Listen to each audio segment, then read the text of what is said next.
Hi there folks, welcome back to Rich Review. So the latest documentaries that I want to read for you now here is a documentary called Slay the Dragon. This came out last weekend. My apologies, I'm getting to this now. Some of us still have to work here folks. And this is co-directed by Barack Goodman and Chris Durance. And this basically is trying to tell you that, hey look, gerrymandering is bad. Now here's the thing, I consider myself an informed individual.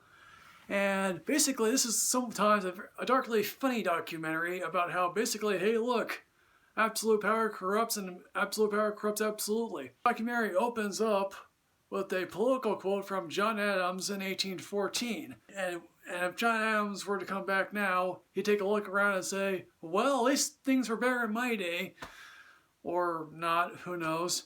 And basically, gerrymandering started out from a man named Elbridge Gerry in 1812 because he wanted his own district, more or less, and how basically for a very long time there was always gerrymandering.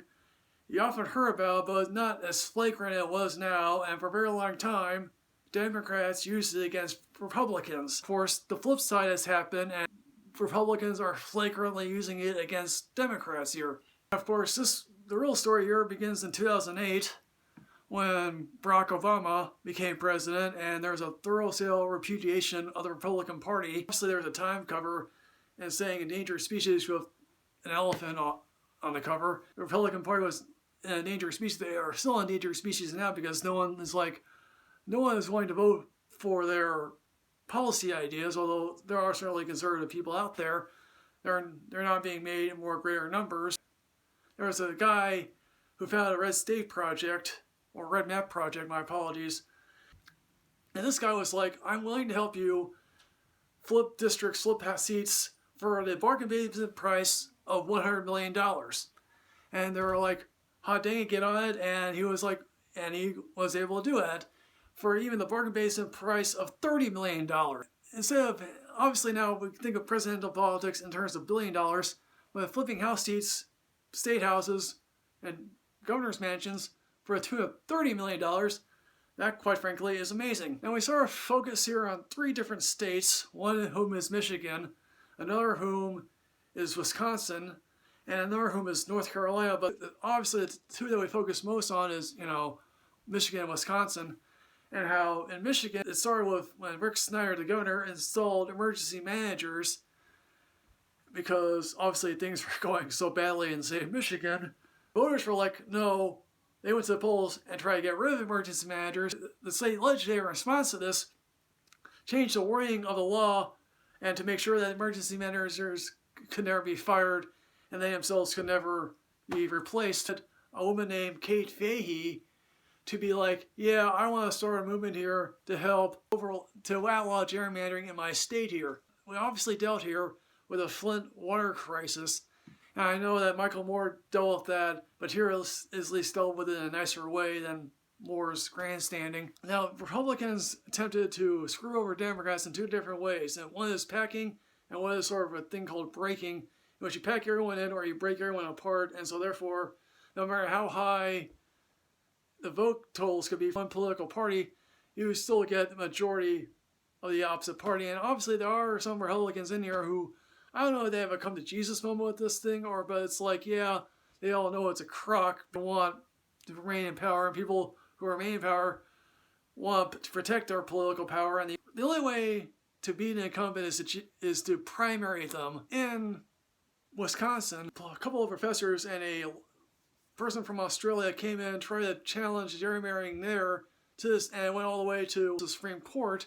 And obviously in a 5-4 decision, they basically said, no, unless you prove that different political groups are being systematically excluded, and we're not going to do anything about it. And several days later, Justice Kennedy resigned. One thing that I will say about Wisconsin here is obviously Scott Walker tried to pit the unions against the Democratic Party. That sort of failed. And when it comes to redistricting, they obviously have, when they tell you that there was back at this law firm, there was a way what they were doing was redrawing the map, and only those Republican lawmakers want to see how safe they were in those districts, and what the computation came out to be was minimum 59 seats. So basically, quite frankly, it worked to the extent that the Republicans would never have to worry about, losing a state election. Lose a popular vote, but hey, look, they still have the statewide totals. Obviously, then there's obviously North Carolina, which they do briefly touch on, and how one guy who's basically a carpetbagger to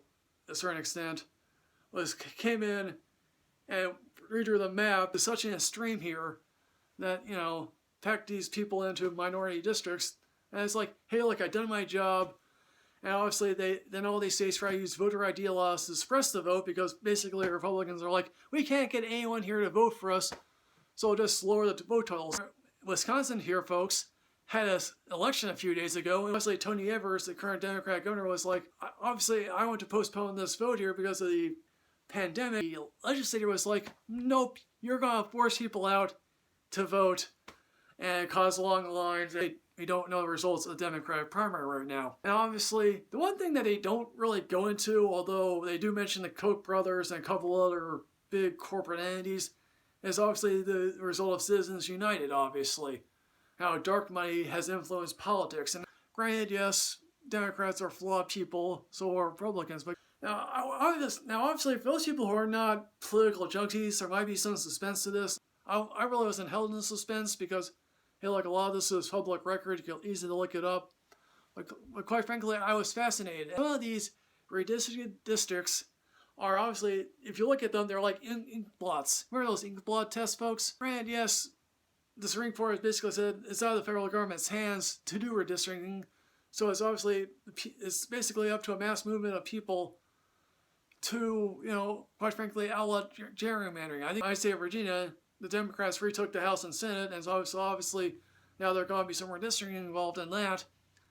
And obviously, my district, for whatever reason, it's Charlottesville versus the rest of the district, basically. So, folks, in the end, what I'm going to say about Slay the Dragon, I am going to give this, amazingly enough, I'm going to give this a super awesome rating because it's politically relevant during these uncertain times, and even more relevant than Donald Trump. So, folks, Slay the Dragon, have you seen this? What did you think? Please put everything in the comment box below here, folks. As always, folks, like, comment, subscribe, enrich yourself in knowledge. I'm at Michael Richard Reviews 2. I'll see you next time, folks. Yes, hooray.